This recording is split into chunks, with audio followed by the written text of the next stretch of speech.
এই মুহূর্তে উচ্চ আদালতে আছেন রিপোর্টার আফজাল হোসেন, সরাসরি যাচ্ছি তার কাছে। সহকারী সেক্রেটারি জেনারেল এটিএম আজহারুল ইসলামের মামলার শুনানির দিন ধার্য ছিল না, কিন্তু আমরা দেখেছি যে সকাল বেলাতেই chief prosecutor advocate Tajul Islam তিনি সর্বোচ্চ আদালতে প্রধান বিচারপতির আদালতে একটি মেনশন করেন। বিষয়টি উত্থাপন করার পর অ্যাটর্নি জেনারেল বা চিফ প্রসিকিউটর যেটি বলেছেন যে এই মামলাটি অত্যন্ত গুরুত্বপূর্ণ মামলা এবং স্পর্শকাতর মামলা, আদালতের বাইরে রাজপথে রাজনীতিতে উত্তাপ তৈরি করছে। এর সঙ্গে যোগ করেন রাষ্ট্রের সর্বোচ্চ আইন কর্মকর্তা অ্যাটর্নি জেনারেল, তিনিও বলেছেন যে এই মামলাটি আসলে সেন্সিটিভ হয়ে যাচ্ছে দিনকে দিন এবং সেই কারণে দ্রুত এই মামলাটির শুনানি করা দরকার।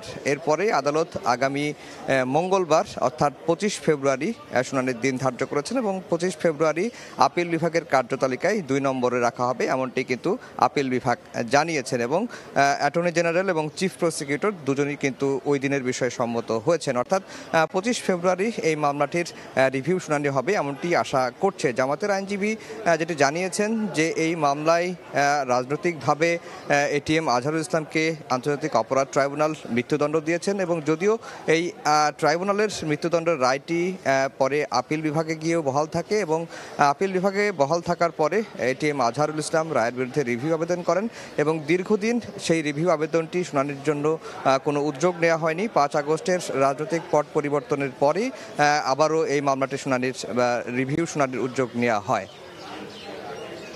এর সময় আরেকটি বিষয় আপনার কাছে জানতে চাইব যে জিয়া চ্যারিটেবল ট্রাস্ট দুর্নীতি মামলায় বেগম জিয়ার খালাসের রায়ের বিরুদ্ধে রাষ্ট্রপক্ষ এবং দুদকের আপিল শুনানি 2 মার্চ ধার্য করেছেন আদালত। এই বিষয়ে আপনার কাছ থেকে বিস্তারিত কি তথ্য আছে?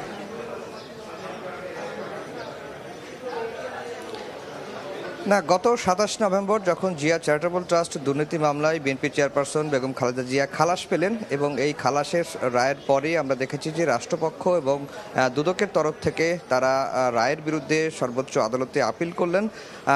আপিলটি এর আগেও একদিন কার্যতালিকায় এসেছিল শুনানির জন্য, সেই দিন শুনানি হয়নি। আজকে আবার কার্যতালিকায় আসে এবং কার্যতালিকায় আসার পরে আপিল বিভাগ আগামী 2 মার্চ শুনানির জন্য দিন ধার্য করেছেন। আর কেন রাষ্ট্রপক্ষ এই হাইকোর্টের খালাসের রায়ের বিরুদ্ধে আপিল করলেন সেটি নিয়ে আমরা কথা বলেছি এবং তারা বলেছেন যে এই মামলাটি আসলে সর্বোচ্চ আদালত অর্থাৎ আপিল বিভাগ থেকেই আসলে চূড়ান্ত নিষ্পত্তি হওয়া দরকার, সেই কারণেই তারা আপিলটি করেছেন। তো বেগম খালেদা জিয়ার বিরুদ্ধে মোট 37টি মামলা হয়, এর মধ্যে 14টি মামলা হয় বিগত সেনা সমর্থিত তত্ত্বাবধায়ক সরকারের আমলে, আর বাকি যে 24টি মামলা হয় সেটি মামলাগুলো হয় আওয়ামী লীগ সরকারের আমলে। এবং এরই মধ্যে আপনারা জানেন যে বেগম খালেদা জিয়ার বিরুদ্ধে 5টি দুর্নীতির মামলা হয়েছিল, সবগুলো মামলাতেই তিনি আইনি লড়াইয়ে মুক্ত হয়েছেন, সবগুলো মামলা থেকেই তিনি খালাস পেয়েছেন। আর বাকি যে মামলাগুলো রয়েছে রাষ্ট্রদ্রোহ, মানহানি, নাশকতার, সেই মামলাগুলো থেকেও তিনি খালাস রয়েছেন। অর্থাৎ বেগম খালেদা জিয়ার বিরুদ্ধে হওয়া সবগুলো মামলা থেকেই তিনি মুক্ত রয়েছেন